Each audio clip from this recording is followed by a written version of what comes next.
Hello friend, आज हम लोग एनसीईआरटी सीबीएसई बोर्ड हिंदी से गद्य खंड पाठ 1 पढ़ेंगे। स्वयं प्रकाश नेताजी का चश्मा। पहले मैं इस चैप्टर में आप सभी को स्वयं प्रकाश जी के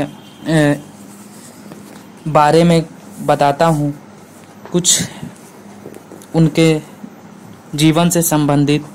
स्वयं प्रकाश जी का जन्म सन 1947 में इंदौर के मध्य प्रदेश में हुआ और इन्होंने मैकेनिक इंजीनियरिंग की पढ़ाई करने के बाद नौकरी करने लगे और स्वयं प्रकाश जी का बचपन और नौकरी का बड़ा हिस्सा राजस्थान में बीता और इन्होंने वसुधा नामक पत्रिका के संबंध से जुड़ के भी काफ़ी सेवा किया राजस्थान का, जैसे कि और इन्होंने 8वें दशक में ये उभर कर ऊपर आए, जैसे कि इनको सब लोग 8वें दशक में जानने लगे और इन्होंने अपनी कुछ कहानियाँ भी लिखी और उनके 13 कहानियाँ जो हैं प्रसिद्ध हुई, जिसमें में से हमारे पुस्तक में सूरज कब निकलेगा और आएंगे अच्छे दिन भी, आदमी जाता का आदमी, और उसके बाद जैसा कि आप सभी जानते हैं कि 3 इनकी जो है कहानियाँ बहुत ज़्यादा फेमस हुई, जिसको हम कह सकते हैं, पहला सूरज कब निकलेगा, दूसरा आएंगे अच्छे दिन भी, तीसरा आदमी जात का आदमी और साधना उल्लेखना। उनके बीच में विनय और ईंधन उपन्यास चर्चित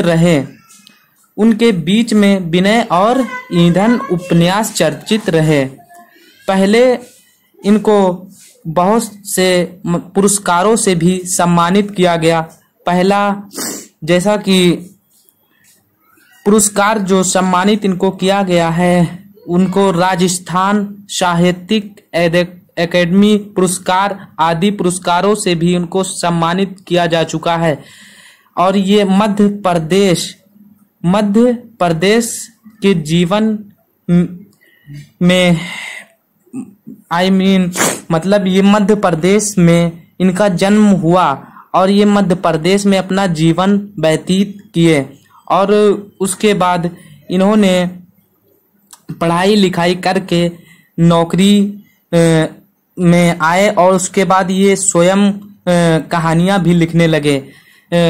फिर उसके बाद उसी हमारे पाठ्य पुस्तक में आप लोग अपने अपने पुस्तक में नीचे उंगली रखी के पढ़िए और देखिए, जो मैं पढ़ा रहा हूँ उसको आप साथ साथ पढ़ते चलिए, समझते चलिए। जैसे कि इसमें बताया गया है कि चारों ओर सीमाओं से घिरे भूमभाग को ही सिर्फ देश नहीं कहा जा सकता है। जैसा कि आप लोग जानते हैं कि हमारे देश में चारों तरफ बॉर्डर होते हैं, तो इस कहानी में यह बताया गया है कि चारों तरफ जो जमीन बॉर्डर से घेर दिया जाता है, सिर्फ उसी को एक भूमभाग का नाम नहीं दिया जा सकता है।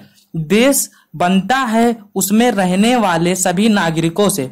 देश बनता है उसमें सभी रहने वाले नागरिकों और नदियों और पहाड़ों, पेड़ पौधे और वनस्पतियों और पशु और पक्षियों से, और इन सब से प्रेम करने तथा इनकी समृद्धि के लिए प्रयास करने का नाम ही देशभक्ति है।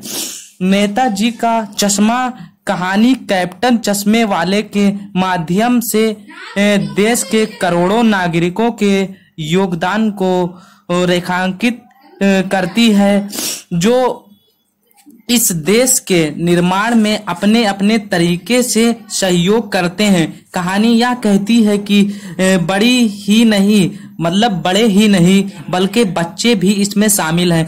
जैसा कि आप सभी लोग को पता है कि हमारे देश में ना कि सिर्फ जो कि बड़े लोग जैसे कि कुछ बिजनेसमैन हुए और ये सब लोगों का ही सिर्फ सहयोग नहीं है, इसमें हम बच्चों का भी बहुत सहयोग है। जैसा कि हम बच्चे इस देश के भविष्य हैं, आगे जाकर हम बच्चे इस देश का भागडोर संभालेंगे। उसी के चलते इस चैप्टर में हमको यही सब के बारे में समझाया गया है, जो कि अब आइए हम लोग अपना चैप्टर स्टार्ट करते हैं।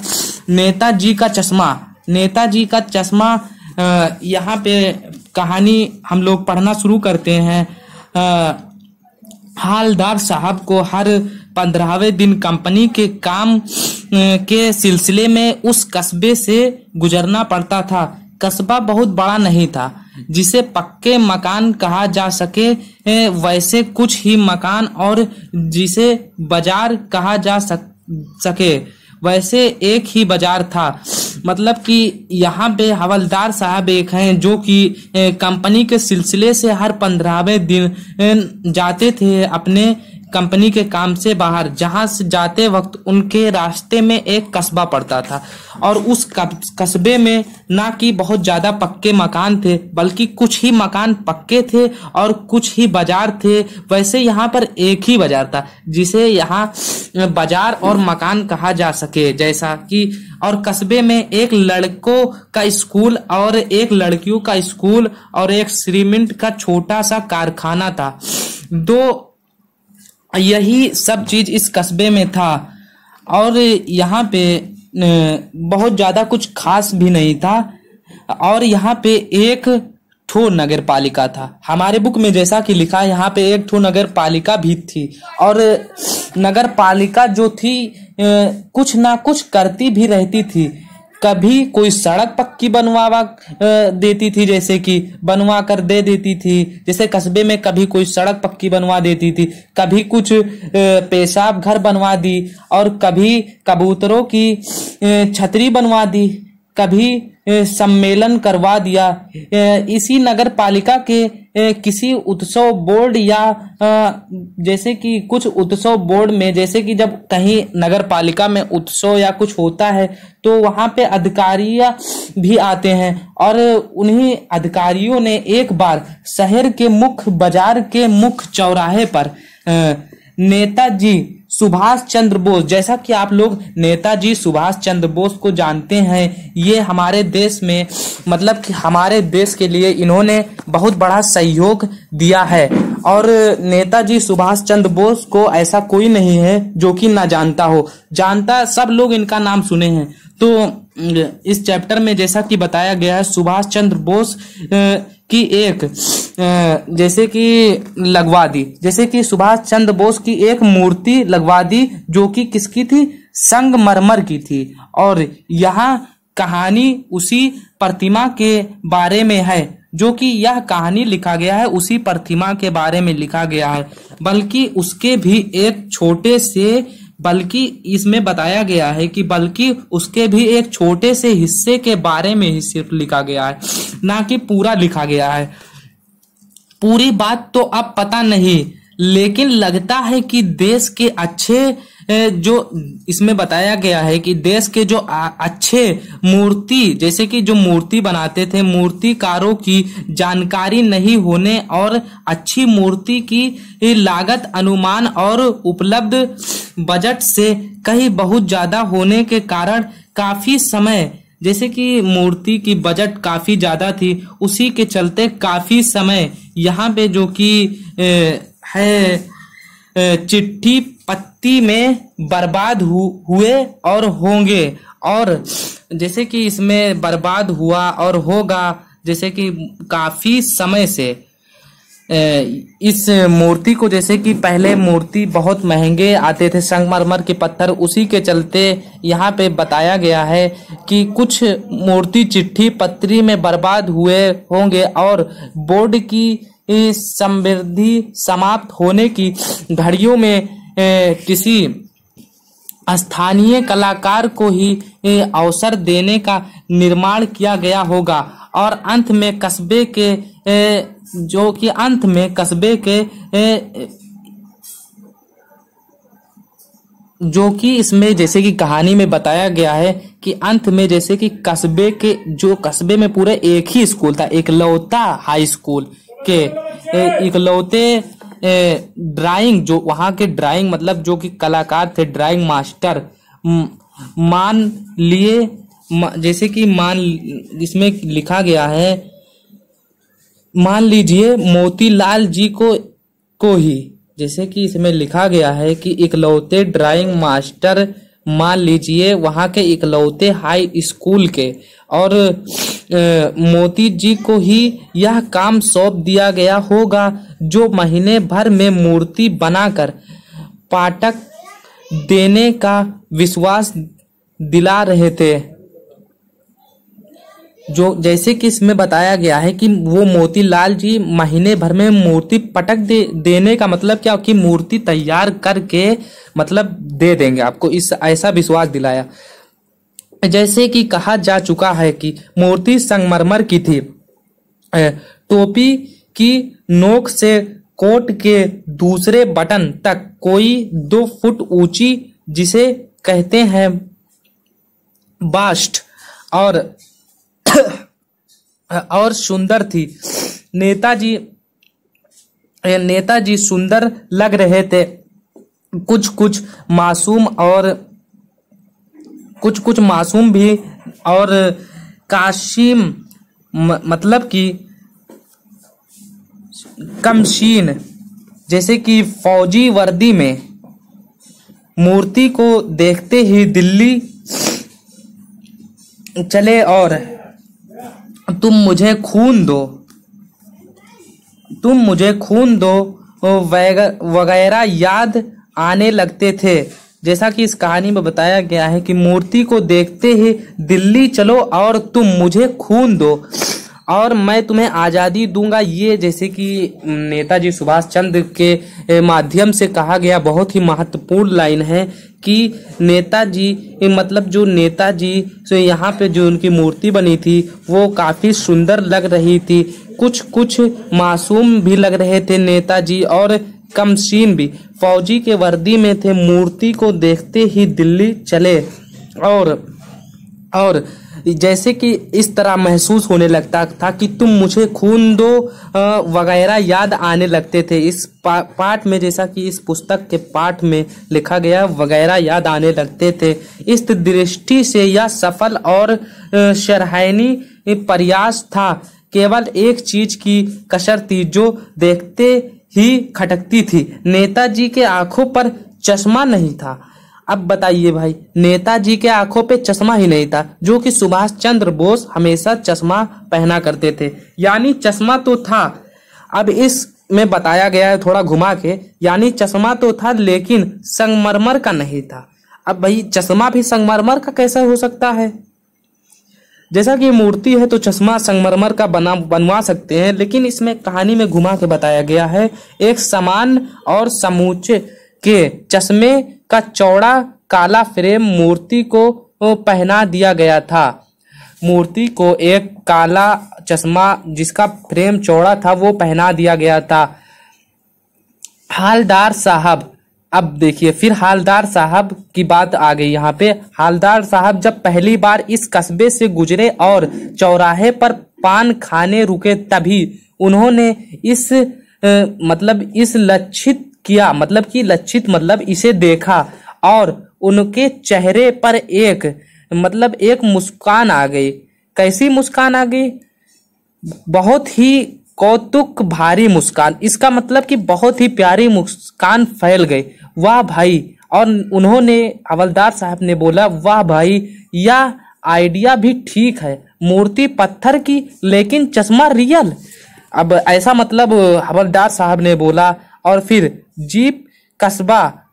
उसके बाद जीप कस्बा छोड़कर आगे बढ़ गई। मतलब कि जो हवलदार साहब जिस गाड़ी में थे उनकी गाड़ी छोड़कर हवलदार साहब इतना बोले कि वाह भाई, मूर्ति पत्थर की और चश्मा रियल। फिर उनकी जीप जो है कस्बे से छोड़कर आगे बढ़ गई। तभी हालदार साहब इस मूर्ति के बारे में ही सोचते रहे और अंत में इस निष्कर्ष पर पहुंचे कि कुल मिलाकर कस्बे की नागरिकों का यह प्रयास सराहनीय ही कहा जाना चाहिए, ताकि जैसे कि सराहनीय ही कहा जाइए। महत्व इस मूर्ति के बारे में कहा गया है, महत्व मूर्ति के रंग रूप या कद का नहीं, उस भावना का है, वरना तो देशभक्ति भी आजकल मजाक की चीज होती जा रही है। दूसरी बार जब हालदार साहब उधर से गुजरे तो उन्होंने मूर्ति में कुछ अंतर दिखाई दिया, जैसे कि मूर्ति में कुछ अंतर दिखाई दिया। जब वो दोबारा गए, ध्यान से देखा तो पाया कि चश्मा दूसरा है। पहले मोटे फ्रेम वाला चौकोर चश्मा था, अब तारा के फ्रेम वाला, अब मतलब कि तारा के नहीं, जैसे कि यहाँ पे लिखा है अब तार के फ्रेम वाले गोल चश्मे हैं। हाँ भाई, अब इसमें तार के फ्रेम वाले गोल चश्मे हैं। हालदार साहब का कौतुक और बड़ा वाह भाई, मतलब कि उन्होंने फिर कहा कि वाह भाई। अब उनकी खुशी और बढ़ गई। क्या आइडिया है, मूर्ति कपड़े नहीं बदल सकती, लेकिन चश्मा तो बदल ही सकती है। तीसरी बार फिर नया चश्मा था। अब भाई लोग फिर तीसरी बार भी आएंगे तो तीसरी बार फिर नया चश्मा था। हालदार साहब की आदत पड़ गई, हर बार कस्बे से गुजरते समय चौराहे पर रुकना, पान खाना और मूर्ति को ध्यान से देखना। एक बार जब कौतूहल दुर्मान्य हो उठा तो पान वाले से ही पूछ लिया। मतलब एक बार ये हालदार साहब बहुत ही ज्यादा मतलब खुश हुए और पान वालों जिसके दुकान पे रुक के पान खाते थे उससे ही पूछ लिया कि पान वाले से ही क्या पूछा कि क्या भाई क्या बात है, यह तुम्हारे नेताजी का चश्मा हर बार बदल कैसे जाता है। पान वाला जो था, पान वाले के खुद के मुंह में पान ठूसा हुआ था, पान वाले के मुंह में भी पान ठूसा हुआ था। वह एक काला मोटा और खुश मिजाज आदमी था। हालदार साहब का प्रयास सुनकर, मतलब हालदार साहब ने जो प्रयास किया था प्रश्न पूछने का, उसको सुनकर वह आंखों में हंस लिया भाई उसने। उसकी तोंद थिरथिराई, मतलब कि उसकी तोंद थिरकाई, इसमें लिखा है थिरकी, जैसे कि थिरकी का मतलब जैसे कि जब कोई हंसता है जिसका पेट बहुत बाहर होता है तो उसको थोड़ा पेट हिलने लगता है, वही इसमें बताया गया है। पीछे घूमकर उसने दुकान के नीचे पान थूका और अपनी लाल काली बत्तीसी, अब भाई जो पान खाएगा उसकी तो दांतें लाल काली रहेंगी ही, तो पान लाल काली बत्तीसी दिखाकर बोला, कैप्टन चश्मे वाला करता है। उसने बोला यह सब एक कैप्टन चश्मे वाला करता है। तो अब हम अपनी जो यहीं पे समाप्त करते हैं, आगे का वीडियो आप लोगों को दूसरे पार्ट में अपलोड किया जाएगा। और धन्यवाद, आप लोग पूरा वीडियो देखिए।